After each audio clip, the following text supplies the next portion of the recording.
Nous avons commencé il y a quelques semaines une série qui s'appelle Fearless, 8 clés pour vaincre la peur. La peur, c'est un de nos plus grands ennemis, à part le péché, évidemment. La peur nous empêche de remplir nos responsabilités raisonnables envers notre famille et nous-mêmes pour une vie prospère. Ça nous empêche de rejoindre, d'atteindre notre destinée.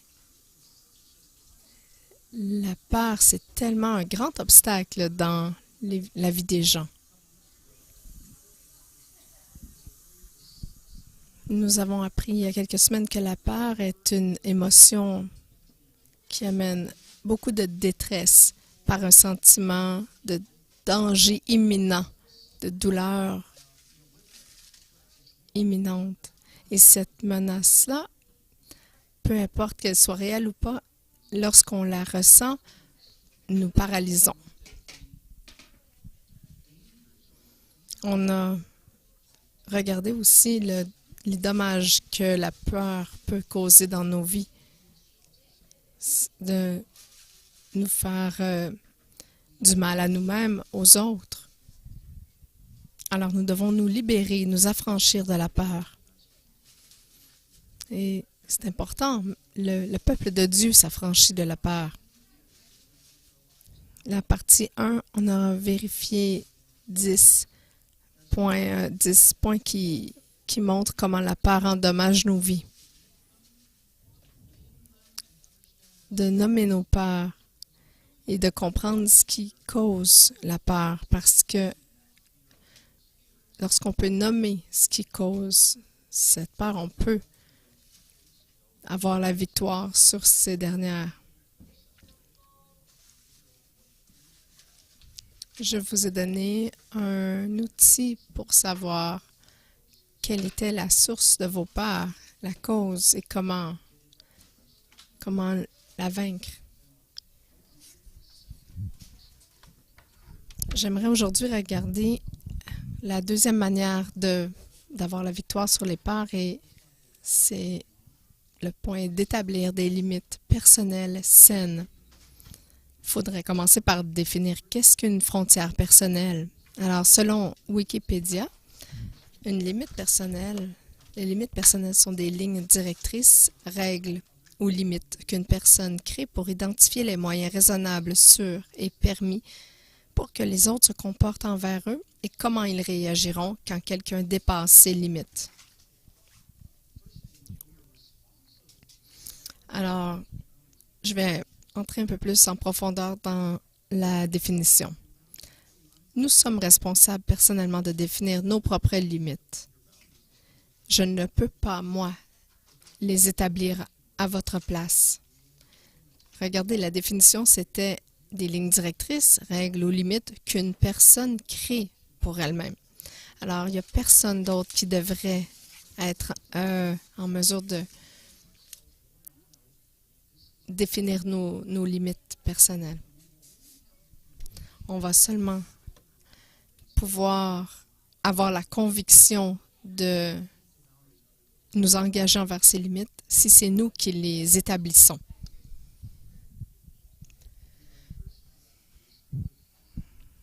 Le deuxième point définissant une frontière personnelle, c'est nos limites personnelles définissent comment nous permettons aux gens d'être en relation avec nous. C'est important de bien comprendre ça. Vous êtes libre et il est permis de dire aux gens comment ils doivent être avec vous.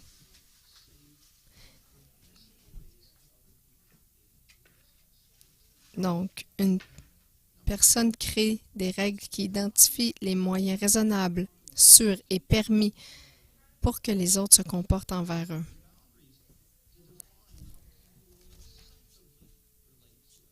Donc, si vous voulez être mon ami, voilà comment vous devez vous comporter avec moi. Donc, ce sont des moyens raisonnables.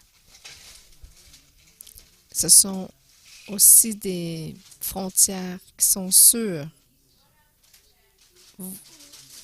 Ça devrait permettre aux gens d'être eux-mêmes. Moi, je demande que vous soyez vous-même lorsque vous vous adressez à moi, de rester qui vous êtes. Je ne devrais pas être en mesure d'avoir besoin de vous demander de changer votre identité lorsque vous êtes en relation avec moi.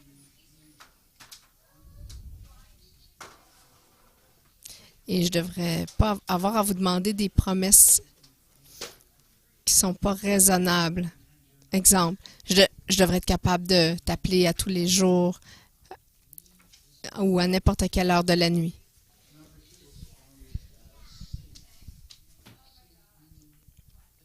Donc, des limites sûres nous protègent nous-mêmes et les autres de l'abus, qu'il soit émotionnel, physique ou spirituel. La troisième caractéristique d'une frontière personnelle, c'est qu'elle doit être permise. Quels comportements sont permis et lesquels ne le sont pas envers nous. Alors, si vous me critiquez sans cesse, je peux dire c'est pas acceptable. J'aimerais pouvoir parler de manière honorable et recevoir lorsqu'on me parle de manière respectueuse et honorable. La dernière caractéristique d'une frontière personnelle, c'est qu'elle doit inclure des conséquences quand ces conséquences sont franchies.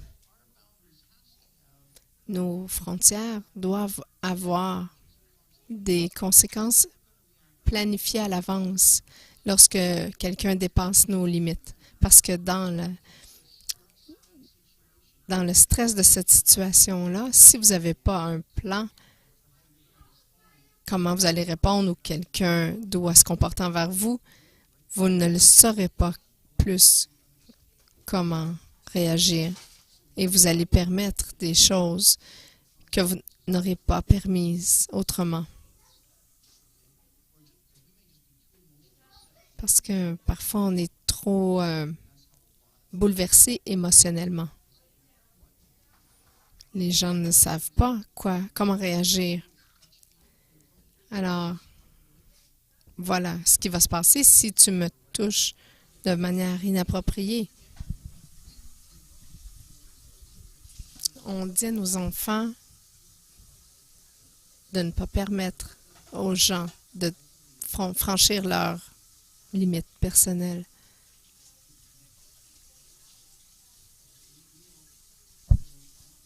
On ne promeut pas la violence, mais on ne promeut pas la force non plus, mais l'expression de nos besoins. Maintenant, j'aimerais parler de la raison pourquoi il est important d'établir des limites personnelles saines.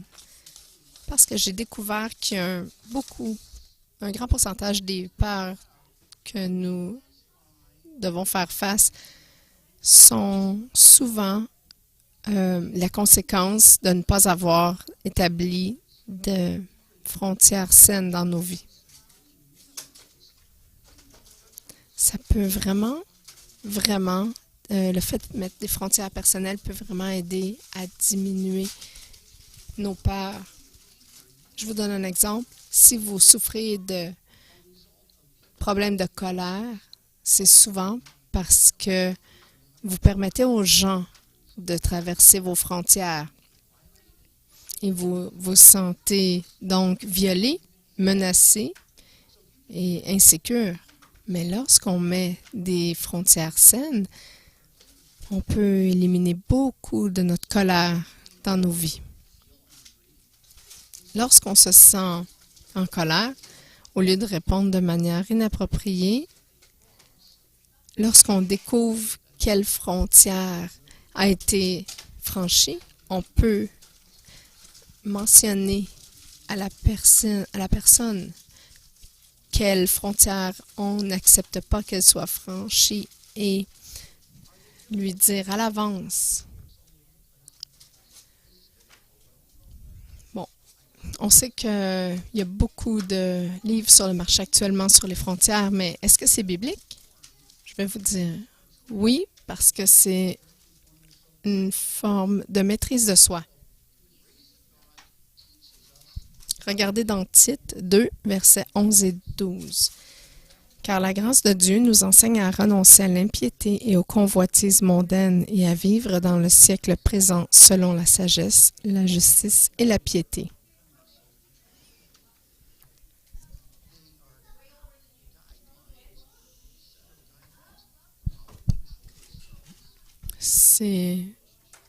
Ce sont des règles de conduite pour nous protéger lorsque les autres sont hors contrôle. Et ça nous aide à garder le contrôle sur nous-mêmes aussi. Les limites personnelles nous gardent des influences malsaines. Regardez 2 Corinthiens 6, verset 14. « Ne vous mettez pas avec les infidèles sous un joug étranger. Car quel rapport y a-t-il entre la justice et l'iniquité? Ou qu'y a-t-il de commun entre la lumière et les ténèbres? » C'est très important lorsqu'on entre en relation, on doit avoir des valeurs communes avec ces personnes-là. Une des choses que nous partageons avec nos enfants, c'est avec qui avoir des relations et avec qui ne pas avoir des relations. S'ils ont la même valeur que vous, c'est une bonne chose, mais si on leur dit aux enfants de devenir des bons influenceurs pour influencer les autres positivement. Si quelqu'un, en leur compagnie, un ami, les influence de façon négative, ce n'est pas une bonne relation.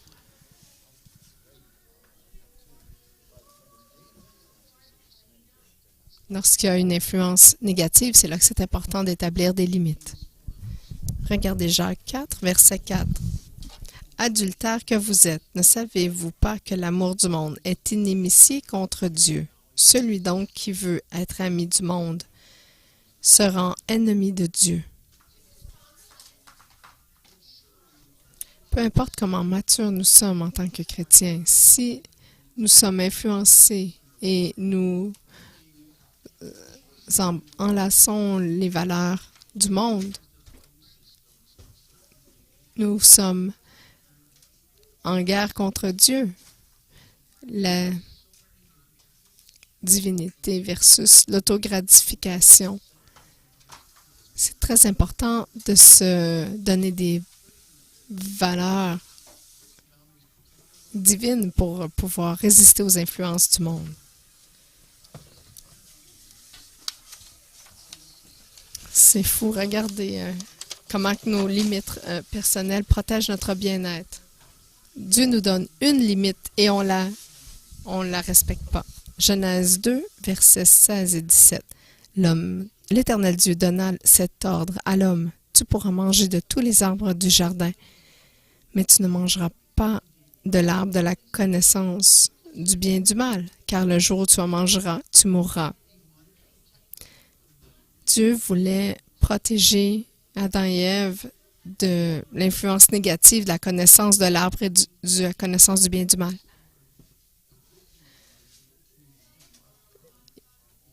Il voulait qu'on puisse avoir notre joie de notre relation avec lui, pas de notre connaissance du bien ou du mal. Alors, les limites sont là pour nous protéger de la douleur.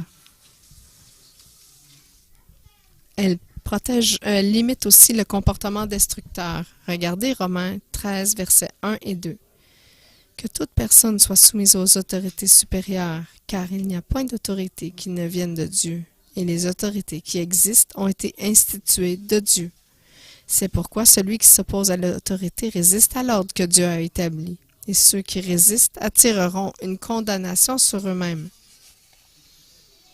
Alors Dieu a mis des limites pour pouvoir protéger les gens de nous faire du mal et pour que nous ne soyons pas une cause de problème pour les autres.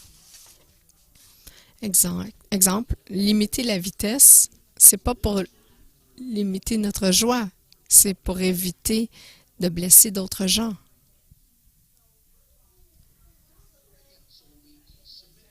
Lorsque nous nous soumettons aux autres en autorité, nous nous libérons des problèmes engendrés qui peuvent nous blesser.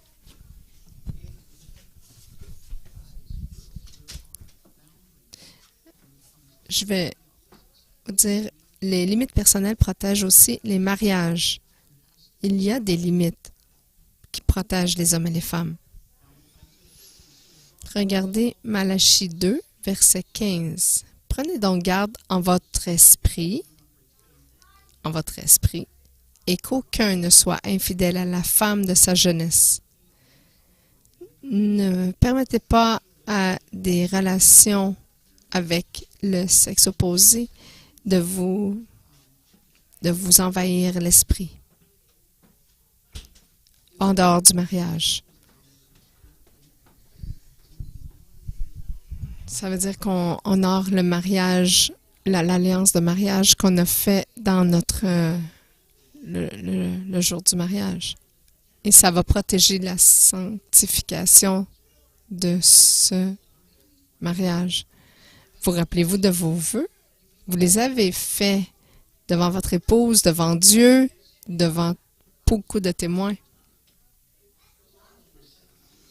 Et ces vœux étaient des limites, en fait, établies.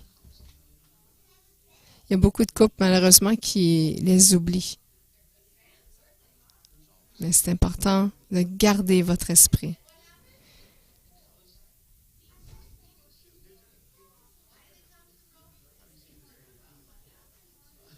Comment dire ceci sans creuser un trou? Bon, attendez. C'est tellement facile de croire qu'il y a quelqu'un au-delà qui pourrait satisfaire nos besoins, nos désirs, nos affections. Et on croit ce mensonge et on sacrifie cet épouse que Dieu nous a donné. Les limites vont nous aider à ne pas croire ce mensonge. Donc, c'est comme ça que les frontières protègent le mariage.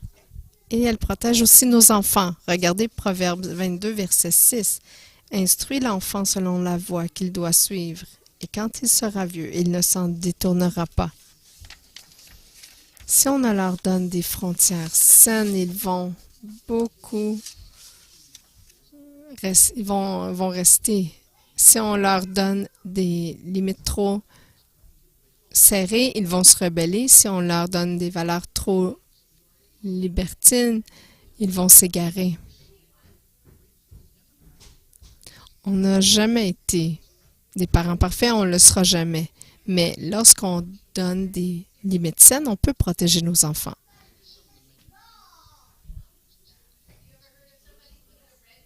Je vais vous donner quelques exemples de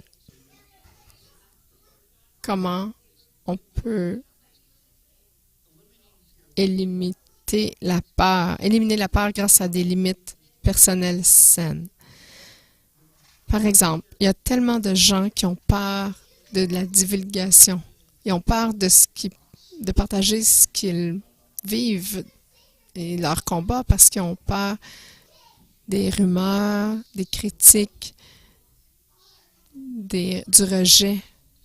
Il y a tellement de gens qui ont peur de la divulgation. la divulgation de leurs faiblesses personnelles, leurs dysfonctions. Et ils vivent toute leur vie avec ces choses-là en ayant peur de le partager. Ils ont peur d'être jugés, condamnés, peu importe. La solution est pourtant simple.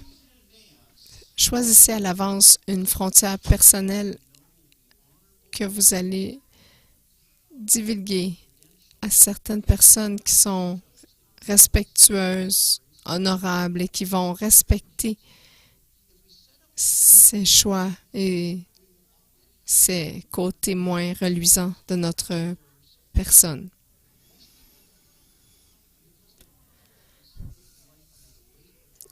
Si on ne peut pas le partager, les gens sont alourdis par le poids de ce secret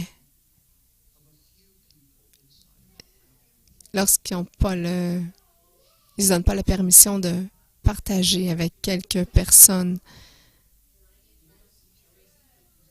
dignes de confiance. Regardez 1 Pierre 4, verset 8. Avant tout, ayez les uns pour les autres une ardente charité, car la charité couvre une multitude de péchés. Laisse-moi prier pour toi, t'encourager. Je vais te donner quelques conseils. Vous n'allez pas à votre pire ennemi raconter vos faiblesses, ni l'étranger sur la rue. Mais vous allez plutôt le partager avec certaines personnes qui partagent vos valeurs et qui vont pouvoir me voir guéri en gérant mes combats.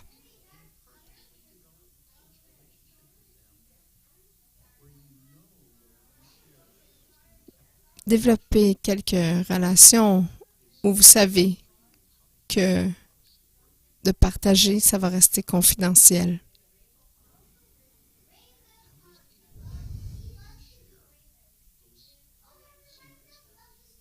Ces gens avec qui vous pouvez partager un secret, partagez-le.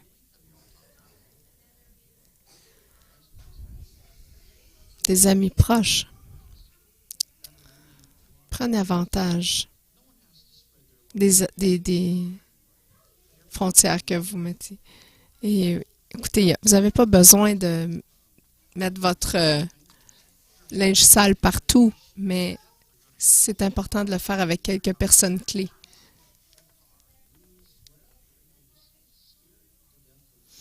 Il y a beaucoup de gens aussi qui ont peur de la faillite, perdre leur voiture, leur maison. La solution, c'est assez simple, c'est juste de mettre en place des frontières personnelles. Par exemple, une peut être de ne jamais vivre au-dessus de ses moyens. Lorsque nous sommes arrivés à Brossard pour planter cette église, on avait seulement 200 $ et aucun revenu garanti. Alors, je me suis dit, on va pas aller dans les dettes. Alors, j'ai commencé à faire de la rénovation, peindre, entretenir des terrains et entretien de la neige. Je voulais être certain qu'on ne vivait pas au-dessus de nos moyens.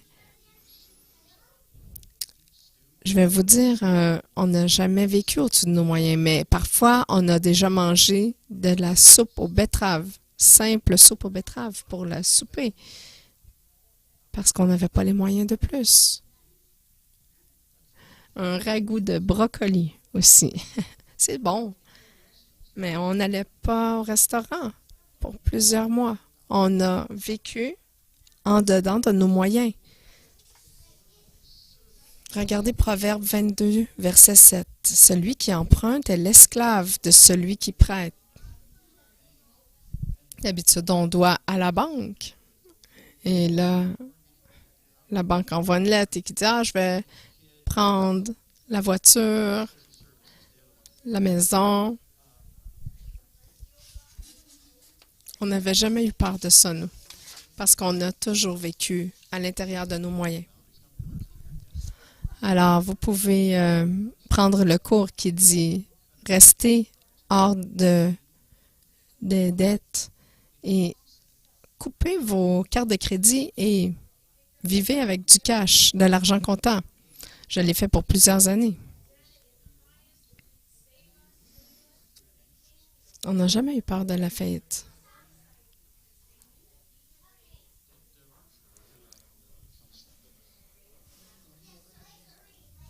On n'a jamais eu peur de la faillite parce qu'on n'a jamais été dans ce genre de dette.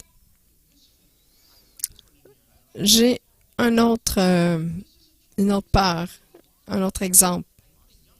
Et il y a beaucoup de gens des jeunes couples qui ont peur que la femme tombe enceinte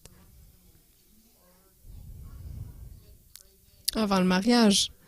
Les gens se disent, « Ah non, on ne veut pas aller trop loin, on ne veut pas que la personne tombe enceinte et détruire notre réputation. »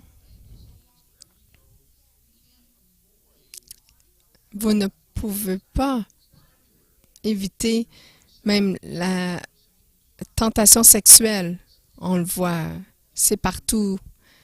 La pornographie est à la télévision.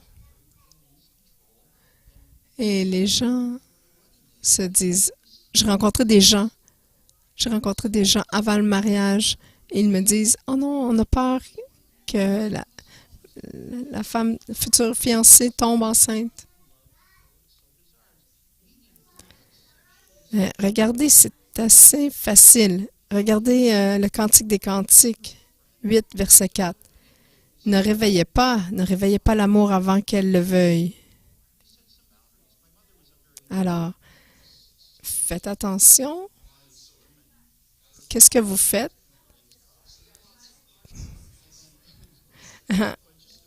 Ma grand-maman avait un proverbe assez facile. Elle disait, gardez vos jambes croisées et les pantalons en place.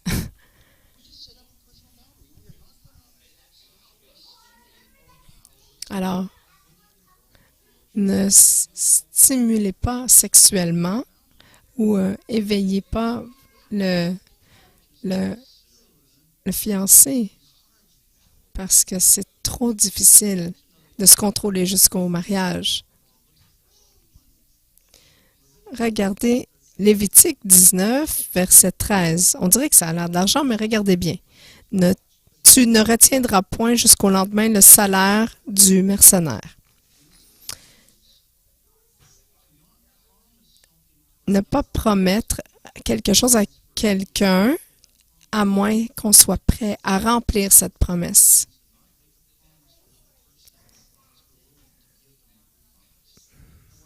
Donc, ce qui arrive, c'est que les couples jeunes, non mariés, s'impliquent souvent dans des embrassades passionnées et qui stimulent l'autre personne sexuellement, mais ils n'avaient pas l'intention de poursuivre et d'aller jusqu'au bout. Et ça, c'est comme un peu de retiendre jusqu'au lendemain le salaire de quelqu'un.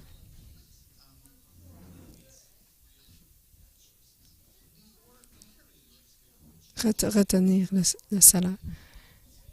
Donc, il ne devrait pas avoir d'embrassade érotique ou romantique avant le mariage.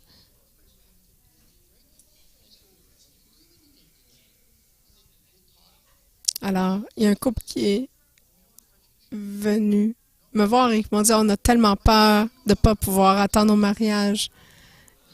Et j'ai dit, qu'est-ce que vous faites lorsque vous êtes seul? Ils m'ont dit, on s'embrasse.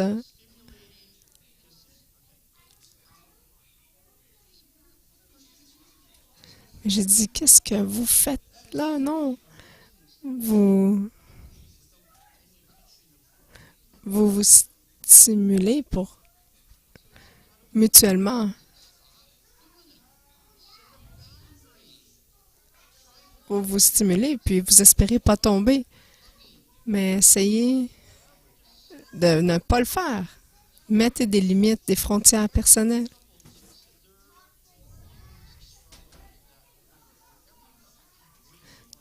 tous les jeunes couples ont des difficultés.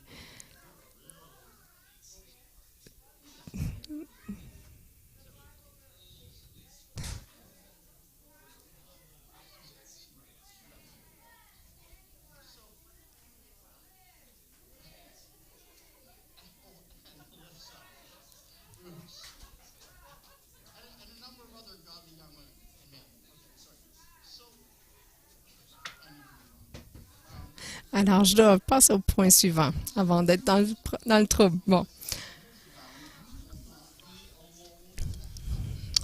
Ne soyez pas seul dans la maison, à moins qu'il y ait d'autres gens avec vous. Mais là, comment on va avoir du temps ensemble? Ah, il y a des restaurants qui existent. Ma femme et moi, avant notre mariage, on a passé des heures dans des restaurants avant notre mariage. On n'a pas eu peur qu'elle tombe enceinte ou faire d'autres choses parce qu'on a mis des limites saines. Une autre des peurs, ce serait de perdre nos enfants, que les jeunes vont se perdre dans un style de vie malsain. Même chose, on peut mettre des limites saines. Regardez Éphésiens 6, verset 4. Et vous, pères, n'héritez pas vos enfants, mais élevez-les en les corrigeant et en les instruisant selon le Seigneur. Nous devons nous impliquer en tant que pères et notre principale responsabilité, c'est de représenter notre Père éternel aux yeux de nos enfants. Le Père, c'est un terme précieux. Ça veut dire que je représente le Père, Dieu, aux yeux de mes enfants. Il ne critique jamais, il ne se moque jamais de nous, ne nous rejette jamais, ne nous appelle jamais par des noms impolis. Alors, on doit vraiment faire cette promesse, établir cette limite personnelle, de toujours agir comme Dieu agit envers nous. Alors, on doit les traiter comme Dieu nous traite, avec de l'amour, de la patience, de la compréhension, nous discipliner, les discipliner comme Dieu nous discipline, sans perdre notre sang-froid. Entraîner nos jeunes comme Dieu nous entraîne, jamais, jamais condamner. On met des limites saines et on ne va jamais perdre nos enfants. Si on met nos limites saines et on les traite comme Dieu nous traite. Une autre chose, une autre peur peut être peur de perdre nos amis. Je vais être tout seul toute ma vie. Une autre chose, une autre occasion de mettre des limites saines. Regardez Galates 5, versets 13 à 15. Frères, vous avez été appelés à la liberté. Seulement, ne faites pas de cette liberté un prétexte de vivre selon la chair, mais rendez-vous par la charité, serviteurs les uns des autres. Car toute la loi est accomplie dans une seule parole, dans celle-ci. Tu aimeras ton prochain comme toi-même. Mais si vous vous mordez et vous dévorez les uns les autres, prenez garde que vous ne soyez détruits les uns par les autres.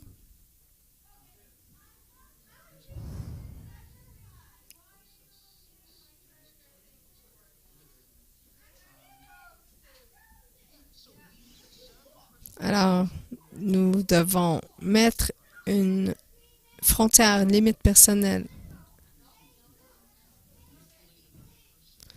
Ne pas essayer de manipuler ou contrôler quelqu'un d'autre, de parler contre quelqu'un. Juste choisir de les aimer et de les servir.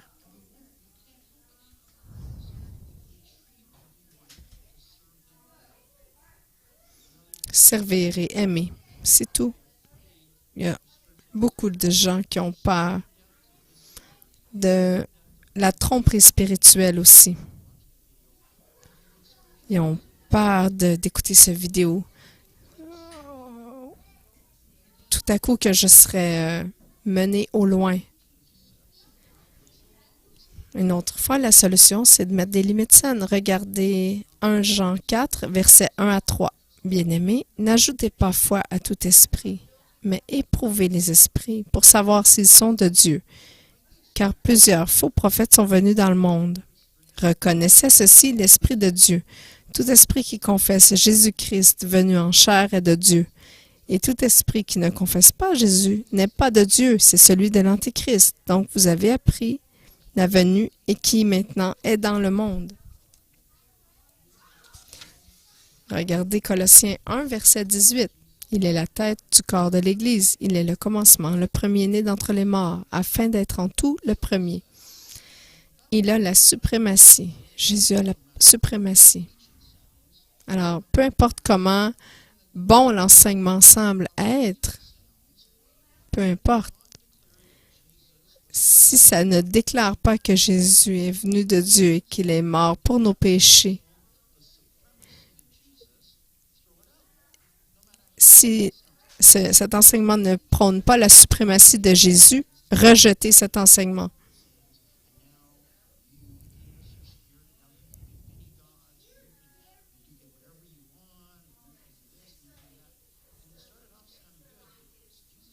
Parfois, ça peut sembler bon au début, mais il faut vraiment vérifier jusqu'à la fin. Et si ça met l'accent sur l'auto-actualisation, la réalisation de soi, sans exalter Jésus au-dessus de tout, ça nous met en danger. Jésus doit avoir la suprématie en toutes choses. Alors, dites-vous que vous allez mettre en miettes tout ce qui n'est pas Jésus en premier. C'est simple. Lorsqu'on focus sur Jésus étant la suprématie, on ne peut pas s'empêcher d'être béni. Il y a beaucoup d'enseignements actuellement qui se promènent, qui sont très subtils et qui n'exaltent pas Jésus. Alors, soyez vigilants et avec discernement. Une autre des peurs courantes est la peur des pensées corrompues. Ah, cette personne-là va devenir en colère contre moi, ou les gens ont peur que leurs esprits vont être consommés par des pensées qui ne sont pas normales. Ils ont peur de cette vie intellectuelle remplie de pensées qui sont malsaines. Regardez Romains 8, versets 5 et 6. Ceux, en effet, qui vivent selon la chair s'affectionnent aux choses de la chair, tandis que ceux qui vivent selon l'esprit s'affectionnent aux choses de l'esprit. Et l'affection de la chair, c'est la mort, tandis que l'affection de l'esprit, c'est la paix et la vie. Parlez à l'Esprit Saint, je vous le dis.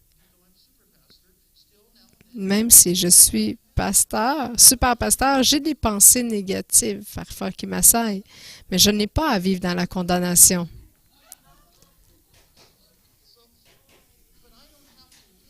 Je n'ai pas à vivre dans la condamnation, dans la peur d'être mené au loin, parce que je parle à l'Esprit Saint pendant la journée. Je mets mon esprit sur les choses d'en haut, pas sur les choses de la chair. Je sais que je ne vais pas empirer et devenir plus étrange. Pourquoi? Parce que j'ai mis une limite. Je vais communier avec l'Esprit Saint tout au long de la journée. Nous mettons des limites.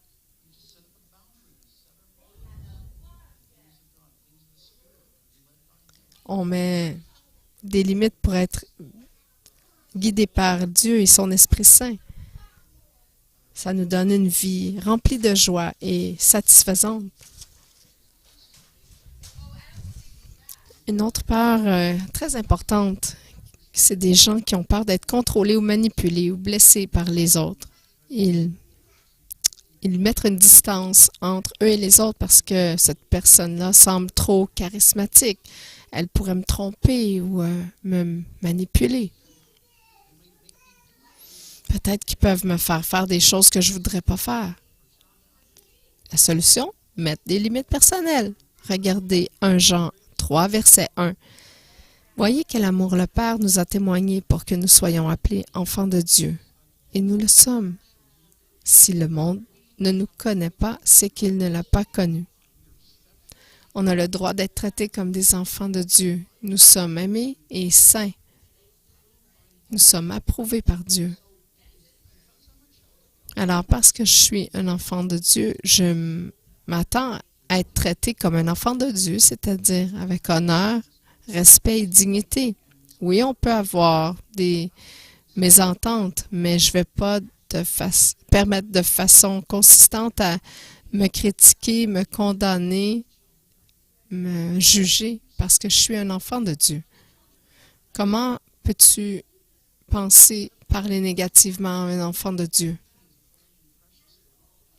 Alors, si Dieu me traite comme un enfant saint et précieux, je m'attends à la même chose de ta part. Si tu ne me respectes pas et tu ne m'honores pas, on va laisser faire cette relation.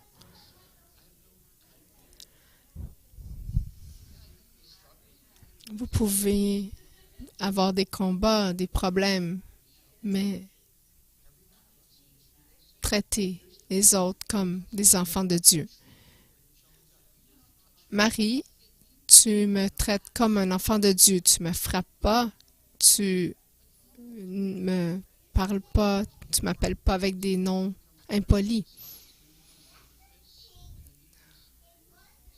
Parce que je suis un enfant de Dieu. Alors, tôt dans le mariage, mettez des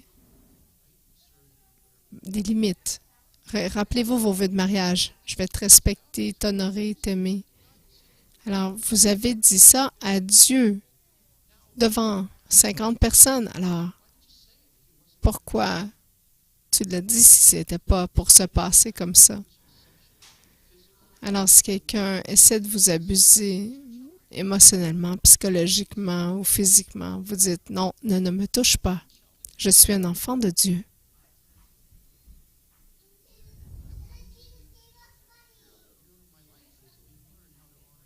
On dit, tu es hors de ma vie jusqu'à ce que tu respectes mes limites et sors de la maison jusqu'à ce que tu puisses respecter les limites. Ce sont des règles de base qui vous sont dues en tant qu'enfant de Dieu. Peu importe comment d'argent tu as ou de relations, je ne vais pas te permettre de me contrôler. Les gens qui parlent dans votre dos n'honorent pas l'enfant de Dieu que vous êtes.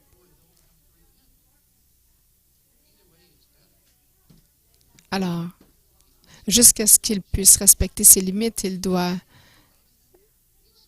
sortir de votre vie. Vous savez, c'est un privilège d'être en relation. C'est un privilège d'être en relation avec vous. Merci de m'aimer et de me respecter.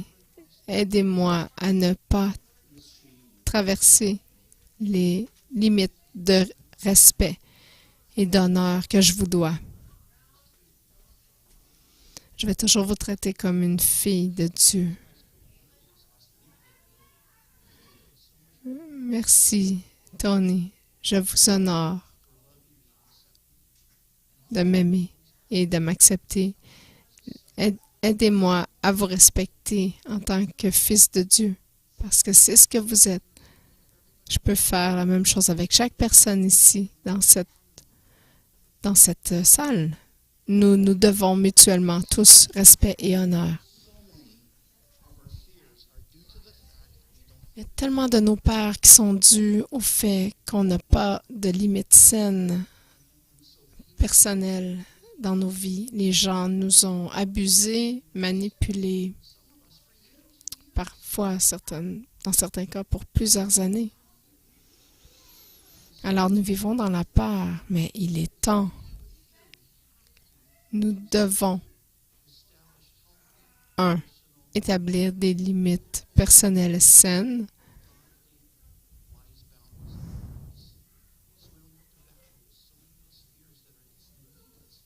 On n'aura pas besoin de combattre ces peurs qui sont inutiles.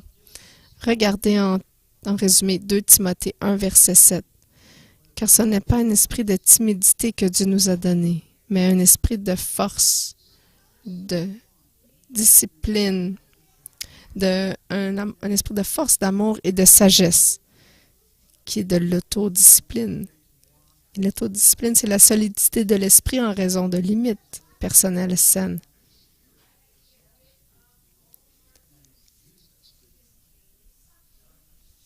On doit utiliser cet esprit pour combattre, pour établir des limites saines. Rappelez-vous, on a notre soirée de worship, ce soir d'adoration. Alors, on va se lever tous. J'aimerais que vous regardiez l'application. L'application pratique, c'est 4 points ici. Y a-t-il des peurs dans ma vie qui peuvent être gérées en développant des limites personnelles?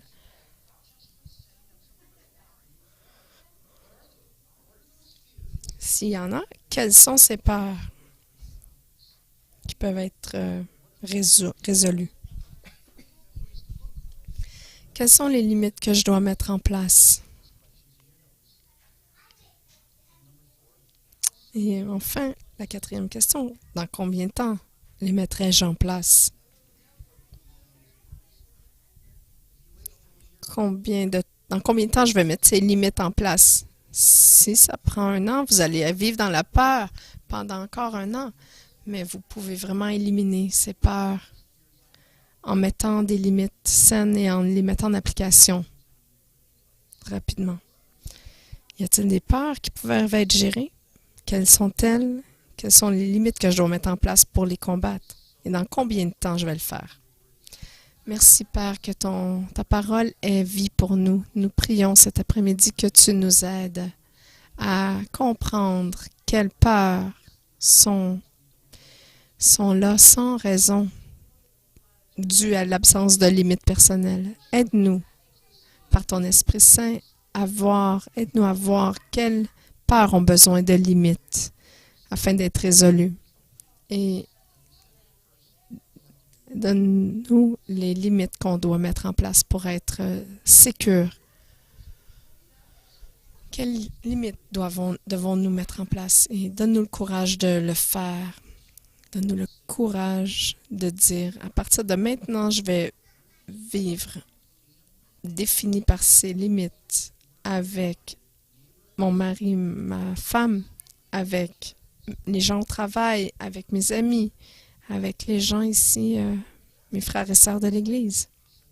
Seigneur, aide-nous à mettre des limites saines pour que nous puissions être une bénédiction de façon appropriée.